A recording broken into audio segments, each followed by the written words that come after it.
Coba bayangkan sebentar, gimana rasanya hidup selama lebih dari 1.000 tahun? Anda berdiri tepat di sebelah tahta kekuasaan di Roma, lalu berabad-abad kemudian Anda melangkah menyusuri aula-aula Pualam Konstantinopel. Jujur aja, saya udah lihat semuanya. Saya bisikin nasihat ke telinga para kaisar, ikut merancang taktik militer, dan mencatat sejarah itu sendiri. Jadi selamat datang di ulasan ini. Hari ini, saya mau lepas jubah akademi saya dan bicara langsung ke kalian sebagai saksi mata abadi. Kita bakal ngebedah kekaisaran terbesar yang pernah ada di muka bumi, bukan sebagai mitos buku cetak, tapi sebagai tragedi nyata tentang kepemimpinan dan kesombongan manusia yang saya tonton pakai mata kepala sendiri. Gimana ceritanya sebuah kekaisaran Romawi yang begitu agung, yang pada dasarnya ngebentuk dunia modern kita, bisa hancur berkeping-keping? Oke, mari kita selami hal ini lebih dalam. Berabad-abad lamanya saya berdiri di ruang senat, dengerin pidato-pidato politisi yang kedengarannya indah tapi ya kosong. Saya ingat banget pernah teriak, pajak yang mencekik rakyat, sementara jalanan kita hancur itu bakal membinasakan Roma. Peringatan itu menggema, dan tebak apa yang terjadi? Rasa frustrasi itu cuma menguap gitu aja di udara.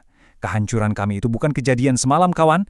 Itu adalah hasil dari kebusukan berabad-abad, korupsi yang udah jadi tradisi, dan peringatan yang terus-terusan dicurekin sama para aristokrat yang terlalu sibuk numpuk harta.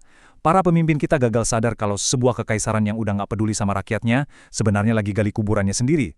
Salah satu akar masalah paling gede yang kami hadapi adalah ambisi kami sendiri. 4,4 juta kilometer persegi. Coba resapi angka itu bentar.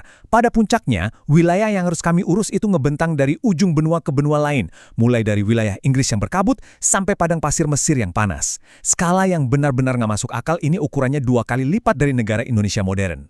Jaga perbatasan sepanjang itu jadinya kayak mimpi buruk logistik. Benar-benar nguras abis kas negara dan perlahan tapi pasti matahin tulang punggung pasukan militer yang dulunya paling ditakutin di dunia. Dan tahu nggak, skala wilayah yang masif itu nyatanya cuma nutupin kebusukan di dalam. Secara internal, kami tuh udah hancur lebur dari segala arah. Bayangin aja tingkat keputusasaan saya waktu lihat nasib jutaan nyawa dipasrahkan ke tangan remaja yang ya nggak tahu apa-apa. Kayak kaisar terakhir kita di barat, Romulus Augustulus, yang umurnya baru 16 tahun.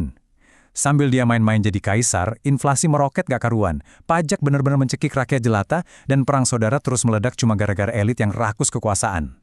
Belum lagi, alam seakan ikut balas dendam. Lahan pertanian subur makin menyusut gara-gara perubahan iklim.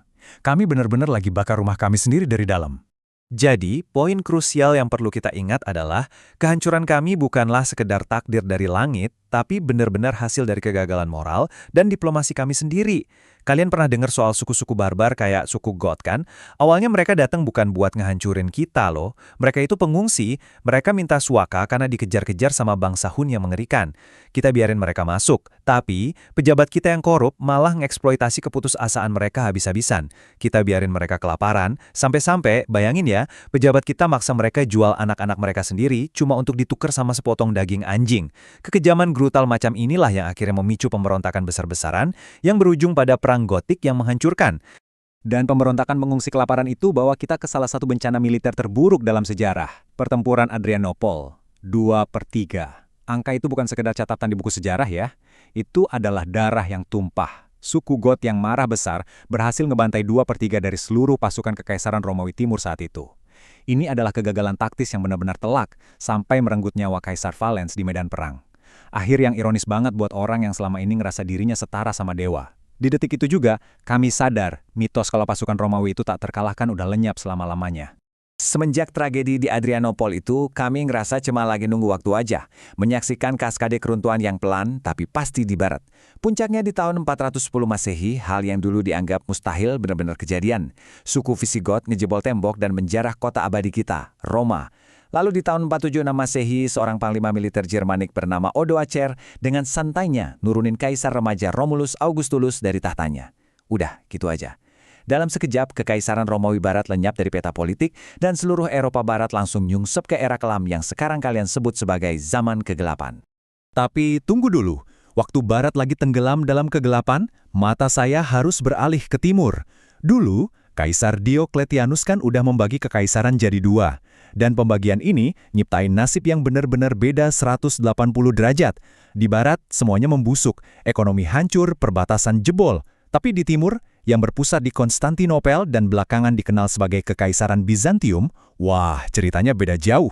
Ekonomi mereka makmur banget berkat perdagangan rempah-rempah, perbatasannya dijaga super ketat, dan pemimpinnya solid. Bagian timur ini mewarisi mahkota Romawi dan, tebak, mereka berhasil bertahan hidup sampai 1000 tahun lagi. Dan ini mengilustrasikan dengan brilian kenapa wilayah timur bisa terus hidup sementara barat hancur lebur. Rahasianya, adaptasi dan infrastruktur. Di barat, wilayah yang kegedean itu bikin komunikasi mati total. Butuh berminggu-minggu atau berbulan-bulan cuma buat ibu kota tahu kalau perbatasan lagi diserang. Bizantium belajar dari kesalahan fatal ini. Tahu nggak apa yang mereka bikin? Sistem suara raksasa yang panjangnya membentang sejauh 700 km. Api bakal dinyalain dari satu puncak bukit ke puncak lainnya, membentang dari Yunani sampai lewatin Turki. Kalau ada serangan di perbatasan, kaisar bisa tahu, dan pasukan langsung dikirim cuma dalam waktu 1 jam. Gila kan? Itu inovasi yang benar-benar nyelamatin nyawa. Sayangnya, 1000 tahun kemudian, pengkhianatan paling perih itu datangnya bukan dari musuh, melainkan dari sekutu kami sendiri. Bizantium mulai goyah. Perpecahan agama yang kita sebut skisma besar, misahin gereja Ortodoks Timur dari gereja Katolik Roma. Terus, datanglah Perang Salib keempat. Alih-alih pergi bertempur ke Tanah Suci, para kesatria dari barat yang haus harta ini malah puter balik dan nyerang Konstantinopel. Mereka ngebakar kota kami yang indah, bikin sepertiga penduduknya jadi gelandangan dalam semalam, dan ngehancurin literatur serta karya seni kuno yang gak ternilai harganya. Bizantium itu udah dibikin lemas sampai ke tulang-tulangnya oleh pisau dari saudara seiman sendiri, jauh sebelum musuh utama mereka datang. Nah, semua kelemahan dan pengkhianatan itu berujung di tahun 1453. Ini dia, momen tirai terakhir buat Kekaisaran Romawi Timur. Sultan Mehmed II, yang saat itu masih muda dan penuh ambisi, bawa pasukannya buat ngepung Konstantinopel. Suasana pengepungan waktu itu, benar-benar berasa kayak kiamat udah dekat. Mehmed gak cuma bawa puluhan ribu pasukan, dia juga bawa teror inovasi baru, meriam-meriam raksasa yang siang malam ngehantam tembok kota purba kami sampai jebol. Dan yang lebih gila lagi, dia merintahin armada kapalnya buat diseret di atas daratan. Iya, lewat bukit, buat ngepung kota kami dari segala arah tanpa ampun, taktik yang sama sekali gak kepikiran. Nah, hal yang paling menarik sekaligus memilukan dari sini adalah perbandingan pasukannya. Waktu itu, Bizantium udah ngemis-ngemis minta bantuan ke Eropa Barat. Tapi ya karena luka politik dan agama masa lalu, mereka hampir nggak ngirim siapa-siapa buat bantu. Jadinya, kami harus mati-matian nahan tembok kota legendaris itu cuma dengan 7.000 pria. 7.000 prajurit berani mati, berdiri di atas benteng yang udah berumur ribuan tahun, ngeliatin lautan manusia, 80.000 pasukan Kesultanan Utsmaniyah di bawah sana. Mereka berjuang dengan luar biasa heroik, tapi ya, mau gimana pun itu adalah perlawanan yang mustahil ngelawan takdir. Dan di tengah kekacauan yang berdarah-darah itu, kaisar terakhir kita, Konstantinus ke-11, ngelepasin semua atribut kebesarannya dan milih mati bertarung di jalanan layaknya prajurit biasa. Hari itu, kota yang udah berdiri angkuh selama hampir 1000 tahun itu akhirnya jatuh juga. Tapi ada satu momen yang entah kenapa kerasa puitis banget. Konon waktu Sultan Mehmed II ngelihat langsung kehancuran kota legendaris itu, dia sampai meneteskan air mata. Dia ngerasa sedih lihat peradaban yang begitu agung runtuh. Dan saking kagumnya, dia malah ngangkat dirinya pakai gelar Kaiser Irum, yang artinya Kaisar Roma. Sebuah pengakuan yang bikin merinding ya. Kejayaan Roma itu sebegitu kuatnya, sampai-sampai musuh yang ngancurinnya pun pengen mewarisi jiwanya. Kekaisaran Romawi secara sistem politik emang udah tamat. Habis. Tapi, ibarat burung Phoenix, dari abu keruntuhannya justru bangkit sebuah dunia baru. Gini logikanya. Jatuhnya Konstantinopel ngebuat jalur perdagangan rempah-rempah yang vital antara timur dan barat jadi putus. Eropa langsung panik kan? Nah, kepanikan inilah yang maksa bangsa-bangsa Eropa putar otak untuk cari rute baru lewat jalur laut, yang secara nggak sengaja malah memicu zaman penjelajahan Eropa. Perburuan rute baru ini mengubah peta dunia selamanya, dan jadi awal mula era kolonialisme, yang pada akhirnya armada-armada ini berlayar sampai ke benua Afrika, Asia, dan bahkan Nusantara, tempat yang kalian kenal sebagai Indonesia modern saat ini. Mari kita beralih dan melihat bagaimana semua ini membangun dunia yang kalian tinggali sekarang. Romawi mungkin udah hancur secara politik, tapi percayalah, kami menang mutlak secara budaya. Kalian gak akan pernah bisa lari dari bayang-bayang kami.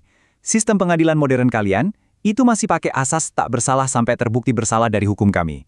Gedung-gedung pencakar langit yang kalian banggakan itu berdiri pakai teknologi beton yang ditemuin insinyur Romawi 2000 tahun lalu.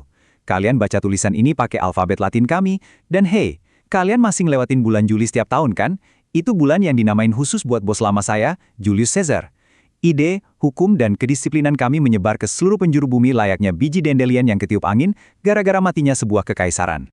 Sebagai orang, atau sebutlah penasihat abadi, yang udah ngelihat sendiri jatuh bangunnya peradaban terbesar umat manusia, saya cuma mau ninggalin kalian dengan satu pertanyaan buat direnungin. Roma itu nggak jatuh karena mereka lemah dari awal. Mereka jatuh karena kesombongan elitnya. Karena mereka lupa sama rakyat jelata, nutup mata sama peringatan alam, dan numpuk pemimpin yang nggak becus.